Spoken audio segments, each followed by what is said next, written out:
Hello friends, welcome to Mahipal Reddy GK House.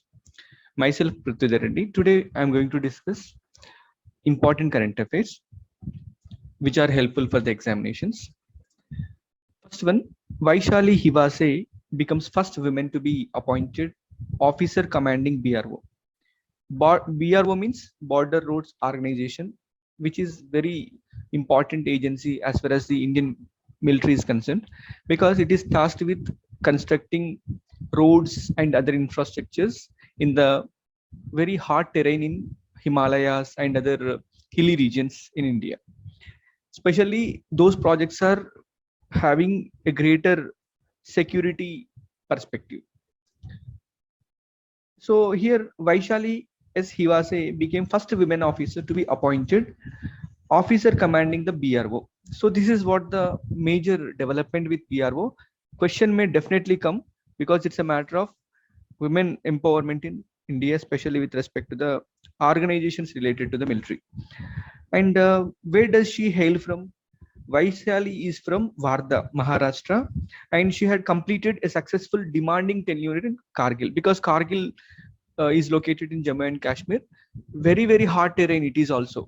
So she has very good experience with the projects to be constructed in the hardest terrains of India. We already discussed about this BRO in our previous video also. So let us have discussion once more. So BRO means Border Roads Organization, and it was formed in the year 1960. So what is the purpose? The purpose is to provide the infrastructure to the armed forces of India and friendly nations. Yesterday we were discussing that BRO is tasked with constructing infrastructure in our friendly nations also, like Afghanistan, okay, Tarvata, and nextly it is Bhutan, okay, and also Nepal, Sri Lanka. In that way, BRO is also entrusted with the responsibility of constructing the roads and other infrastructure in our friendly nations also. So in Myanmar also, especially it is headed by Lieutenant General Ranjiv Chaudhary. This is what the vital information as far as the BRO is concerned. And where it is headquartered, its headquarters are located in New Delhi. Okay, so this is what the logo of BRO. So see how the logo is designed. These are the hills. This will explain what is the task in front of the BRO. So these are the roads, how the roads are being constructed on the hills. Okay, so this is what the content related to the BRO. And second important event, that is a Indian Bank signs MOU with BSNL. So Indian Bank signed the MOU with Bharat Sanchar Nigam Limited to provide seamless telecom services, because BSNL is a public sector undertaking, and they expect that this BSNL to give very cheap and competitive services to the Indian Bank. Okay, so that it will be a win-win situation for both these agencies, and they expect a lower market rate than the usual. So we may have questions related to this particular institutions. They may not ask you what is the MOU about. They may ask you the facts related to the agencies concerned. First of all, Indian Bank headquarters are located in Chennai, so it is in Tamil Nadu, and the CEO of Indian Bank is Padmaja Chunduru. And what is the tagline of this particular Indian Bank? What is that? Your own bank, banking that's twice as good. So this is what the tagline. So you must be mindful that in the examination they may also ask you the taglines of the banks also. Okay, and sometimes they may also show the logo and identify the bank. This is also a scenario. Okay, and coming to the second part, BSNL, Bharat Sanchar Nigam Limited, and its chairman and managing director is Praveen Kumar Purwar. Bharat Sanchar Nigam Limited headquarters in New Delhi. So both of these agencies, okay, have entered into MOU for the sake of the business deal related to the telecom services. And this is what the logo of Indian Bank. This is what the logo of BSNL. Okay, so this much information is required. And moreover, see, this Indian Bank was established or started its operations way back 113 years ago. Okay, so in the pre-independent times, this bank was started. Okay, and the founder of this bank was M. Ramaswamy Chettiar. So very important bit you may get. Okay, and as far as BSNL is concerned, it was started in the year 2000. It means more than 20 years ago. Okay, it is a public sector undertaking. Okay, then next, third important event that we are going to discuss, LIC among top 10 most valuable insurance brands globally. This is very important matter to be understood or to be memorized, because LIC commands more than 80% of the Indian insurance sector's market in India. Certainly, it becomes more valuable insurance brand all over the world also. So, and LIC is owned by the government, and it emerged as the third strongest, as the 10th most valuable insurance brand globally. So, who has published this report? Brand Finance Insurance. So, this is what the consultancy agency which has published a report. Okay, and the annual report is released by, this is the report released by London based brand valuation consultancy, that is called Brand Finance, to identify the most valuable and strongest insurance brands globally. This is what the consultancy which will keep the people noted or posted regarding the valuation of the various brands of the companies concerned globally. Okay, so this is what we have discussed already. This is what the strategy consultancy, and headquartered in the city of London. Okay, this Brand Finance belongs to London. So they may ask you the fact related to this consultancy and its location. Okay, and it is having the operations in 20 countries. So coming to very much important information related to some factual matters regarding the insurance companies. First one, most valuable Indian insurance brand is LIC. Okay, most strongest Indian insurance brand is LIC. Most valuable global insurance brand is Ping An Insurance. So this belongs to China. Most strongest global insurance brand is Poste Italiane Italy. Okay, this is a Italian company. So this kind of information is very much important. Please note them down. Then coming to the International Workers' Day, that is called May Day. So May Day means it is celebrated as a Labor's Day or Workers' Day. Okay, but May Day is a term which can be used for the other purpose also. For example, if any flight in the emergency, they may say May Day, May Day. So May Day means we are in the emergency. So that kind of signaling is also possible with this word May Day. But usually for the workers, it is a International Workers' Day that is to be celebrated on the 1st of every May. Okay, and this International Labor Day is also known as May Day or International Workers' Day, which is celebrated across the world. It is not limited to a single nation. Usually it is celebrated across the world. So what is the purpose of this celebration? This celebration is to,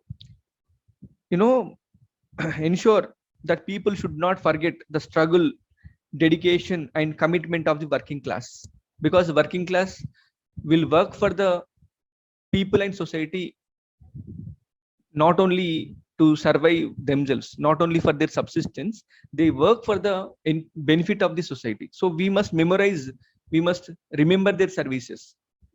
Okay, so there is a context, there is a background regarding this May Day. So on 1st May of 1904, International Socialist Congress at Amsterdam, so which is located in Netherlands, called for the legal establishment of 8 hours day. So it means definitely there must be fixed working hours for the workers. You can't push the workers to work in an unlimited way regardless of the working hours. So there must be fixed working hours that was insisted upon. So from then onwards, it became a customary practice to celebrate the May 1st as the May Day or working class day. And important takeaways for the competitive examinations include, first point, because they may ask you what is a international agency which takes care of the workers' concerns and needs. So that is what the International Labor Organization, which is located in Geneva, and that is in the Switzerland. And president of the International Labour Organization is Guy Ryder. And International Labour Organization was founded in the year 1990. This is what very important factual information. Please note them down. And let us discuss Vande Bharat mission. So what is Vande Bharat mission? So Vande Bharat mission is a kind of mission on part of the government of India to bring back our citizens of India from other countries who are stranded in those countries because of the COVID related issues or travel related restrictions. So it is citizens stranded abroad amidst the coronavirus induced travel restrictions. So naturally we have to bring them back to the country. So this is actually done in the name of Vande Bharat mission. Okay. So the mission is undergoing 10th phase and it has carried 32 lakh people. So this is what the one of the biggest evacuation exercises in the world. And there is a national carrier Air India along with the budget carrier Air India Express carried out the bulk of the transfers under this particular mission. Okay, so actually it has surpassed because in the year 1990 there was a Gulf War. So during that point of time also there was huge panic in the minds of the workers. Okay, so compared to that scale of evacuation, the present scale of evacuation is very bigger. Okay, so that is what important to be remembered. And coming to this particular Vande Bharat mission, we can see how the evacuation is happening, especially in the Gulf region. We have huge population of non-resident Indians who are working in those countries, and they are also very much good contributors for the Indian forex reserves. So India has its own responsibility to safeguard the interests of its own citizens who are working across all these nations. So you can see how India is carrying out the evacuations from various countries. And there are various important evacuation exercises carried out by India, not only in the present times, but also in the previous times also. India has been very much successful in carrying out these evacuations. First one is Operation Rahat. So it was launched by Indian Armed Forces to evacuate 4,640 Indians and 960 foreign nationals of 41 countries from Yemen during 2015 Yemen crisis. So in the Yemen, the civil war is taking place. In order to protect our citizens, Indian Army has carried out this particular evacuation exercise. Okay, the evacuation took place both by the sea as well as the air. And second one, Operation Maitri. The rescue and relief operation was carried out by the government of India and Indian Armed Forces in the aftermath of the April 2015 Nepal earthquake. So Operation Maitri is related to evacuation exercise related to the Nepal during the times of the earthquake. So this must be remembered. And Operation Safe Homecoming. So it was launched by Government of India on 26th February 2011 to evacuate its citizens fleeing from the Libyan civil war. So Operation Homecoming is related to the evacuation of the Indian citizens who are stranded in the Libya on account of the civil war happening over there. Okay, and Operation Sukhun. So Operation Sukhun is actually carried out by the Indian Navy. Okay, so to evacuate Indian, Sri Lankan and Nepalese nationals from the conflict zone during the Lebanon war. So in 2006 there was a war in Lebanon. So whoever stranded in that nation, whether it could be Nepalese, Sri Lankans or Indians, those were rescued by the Indian Navy. Okay, and you must remember all these things because they may ask you in a matching way or they may ask you in a specific way. So the facts related to these missions.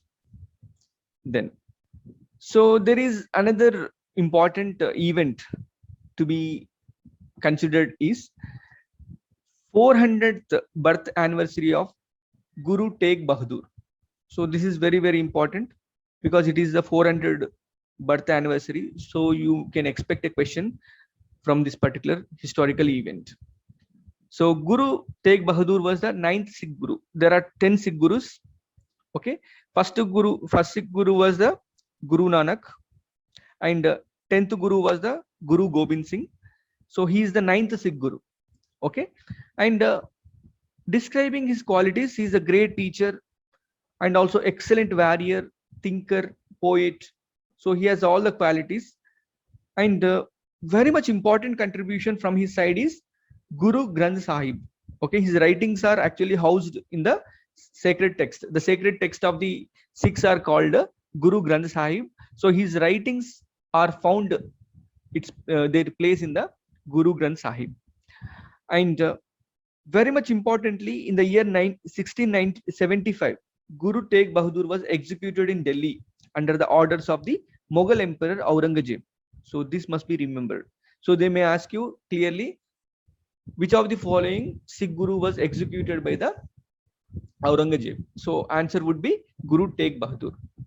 Okay, then next important current affair is May 1st is also Maharashtra Day. So Maharashtra Day, it means the formation of Maharashtra is celebrated on May 1st. Okay, along with the May Day, so it is also a day for the Maharashtra formation. And so when Maharashtra was formed, it came into existence on May 1st of 1960. Okay, so it has a capital city of Mumbai, and in the winter season it is Nagpur, and larger city is Mumbai, and total number of districts in Maharashtra is 36. Okay, in that you may get the questions. And as far as the population is concerned, it is second state. Okay, it ranks second after Uttar Pradesh. And as far as this Maharashtra is concerned, there was a movement called Samyukta Maharashtra movement. So it is commonly known as Samiti. So on account of its movement, Maharashtra taken its birth. So it was founded in the 1956. This Samyukta Maharashtra movement was founded in the year 1956, demanding separate Marathi speaking state between 1956 to 1960. Actually, in the 1956 state reorganization was taking place on account of the linguistic basis. So simply they were also placing their own demand. Why can't a new state for the Marathi speaking people be formed? So that was their demand. So naturally Maharashtra state was formed. So under the State Reorganization Act of 1956, there are various states formed. So you may get a question this way. Okay, simply you understand, when you are learning any new state formation, you must also trace the formation of all other states. So in that way you can link your knowledge, okay, regarding the formation of states whenever any news comes with respect to a particular state. So in the year 1960, as we already discussed, Bombay state was split into Gujarat and Maharashtra. And in the year 1963, Nagaland was formed from Assam, from the state of Assam. In the year 1966, Himachal Pradesh and Haryana were formed from the state of Punjab. 1972, Tripura, Manipur, Meghalaya were formed. So this is very, very important question, because 3 states have been formed in a single year. Okay. And in the year 1975, Sikkim joined into the Indian Union. 87, Arunachal Pradesh and Goa became states. Till that point of time, they were clearly union territories. And in the year 2000, Jharkhand was carved out from the Bihar, Chhattisgarh from Madhya Pradesh, Uttaranchal or Uttarakhand from the UP. Okay. And very much importantly, in the year 2014, Telangana state was formed from Andhra Pradesh. So this is what the factual information regarding the formation of states. And see, actually what is happening, there was a clash at the borders between Kyrgyzstan and Tajikistan. Okay, so there was a intense fighting related to water related issues between these two countries, and it resulted killing of more than 40 people, and it also wounded more than 175 people. So they actually clinched some ceasefire agreement. Okay, thereby, okay, the fighting was actually stopped for temporary basis. Okay, as far as this particular region is concerned, this is actually these are the countries belonging to the Central Asian states, and there are other states along with this Kyrgyzstan and Turkmenistan. So first one, Kazakhstan. So its capital is Nur Sultan, and second one is Kyrgyzstan. So this is Kyrgyzstan. So its capital city is Bishkek, and the capital city of Tajikistan. So this is what Tajikistan. Its capital city is Dushanbe. The capital city of Turkmenistan is Ashgabat. Okay, and capital city of Uzbekistan is Tashkent. So in this way, the capital cities are very, very important. Okay, and especially you must also remember, so there was a clash between Kyrgyzstan and Tajikistan. Okay, so this kind of factual information is also very much important along with the capital cities. And very much importantly, you may get a question also like Karen rebels belong to which of the following countries? In that way, you may get a question. Okay, please remember these Karen rebels belong to the Myanmar. Okay, and they are actually the indigenous people of Myanmar itself, but they are fighting for the separate nation. So they have been fighting against Myanmar way back 1949. It is not a recent struggle. So they have been fighting for years together. They are fighting for an independent state called Katului. Okay, Katului. So this is what question can come also this way, because they may ask you, Katului is the demand which is emerging from the people of the following nations. So in that way, you may get the question. Okay, so Karen community is an ethnic minority community, and many people have fled to the country called Thailand, because when civil war breaks out in any country, definitely there will be migrations, out migrations and in migrations. So because this region is adjoining to Thailand, naturally the people have fled to Thailand, and they are taking the refugee in their refugee camps. So this is what the area where this Karen people actually reside. So Karen people are one of the largest ethnic minorities in Myanmar, one of the largest. So I will tell you what are the ethnic minorities in Myanmar state.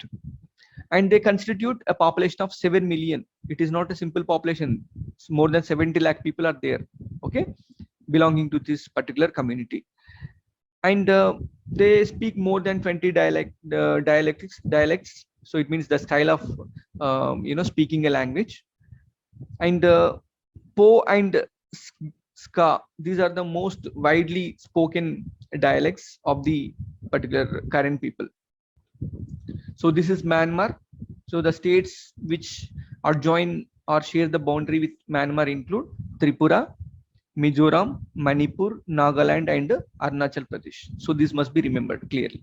Okay.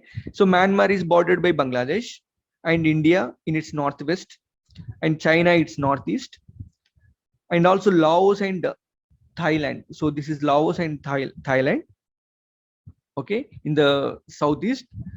Andaman Sea. So definitely there is an Andaman Sea, and also Bay of Bengal in the south and the southwest. So the boundaries, it means the maritime boundaries, the continental boundaries, that is land boundaries, must be remembered. Okay, so you may get a question, which are the following states which share with the Myanmar, the boundary with Myanmar? So that kind of questions can also come. So Myanmar is the largest country in mainland Southeast Asia and the 10th largest in Asia by the area. So in Southeast area, Myanmar is the largest country. So this is very, very important point to be remembered. And when you are talking about Karen community, definitely we must recollect our knowledge regarding the Rohingyas also. Rohingyas are indigenous to Rakhine state. So there is a state called Rakhine in Myanmar, and these have been settled in Myanmar since 15th century. Actually, these are not indigenous. There is a difference between Karen community and Rohingyas. So Karen community belongs to Myanmar itself from the beginning. But these Rohingyas are actually migrants to Myanmar. So that's the reason why these are the most persecuted minorities in the world.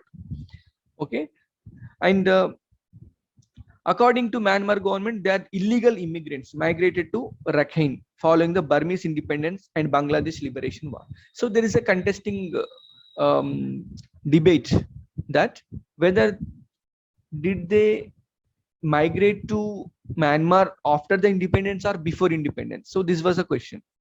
Okay, and Myanmar is claimed these are not our people. They have migrated just after the independence. So that's why we don't want to give that is citizenship to these particular communities or any benefits to these communities. Okay, so this is causing a serious international debate. Okay, the population of Rohingyas was around 1.1 to 1.3 million before the 2015 crisis. So coming to the different ethnic people in Myanmar. So first and foremost populated or very much populous ethnic group is Bamar. This is the first rank. It is securing first rank as far as the population is concerned. Second one is Shan. Third one is Karen. Fourth one is Rakhine. Fifth one is Chinese. Sixth one is Mon. So these are the most important ethnic groups which are there in Myanmar. So question may come like the Bamar community, the ethnic, it is an ethnic group belongs to which of the following nations? So you may get a question that way. Okay, so please remember. And as far as the religion is concerned, in Myanmar, most of the people, majority people follow Buddhism. 87.9% people follow Buddhism, and the second place is given to Christianity, third place is given to Islam. Okay, so in that way. And what is the government? Unitary Parliamentary Assembly, independent republic under a military junta. So recently, Min Aung Hlaing, okay, so he has actually taken over the power. He is a military ruler from the democratic government. He has snatched the power from the democratically elected government. And the president of this particular country is Myint Swe. Okay, Naypyidaw is the capital of the Myanmar. Okay, so this is what our discussion today. Let us meet in the tomorrow's class. Okay, thank you so much.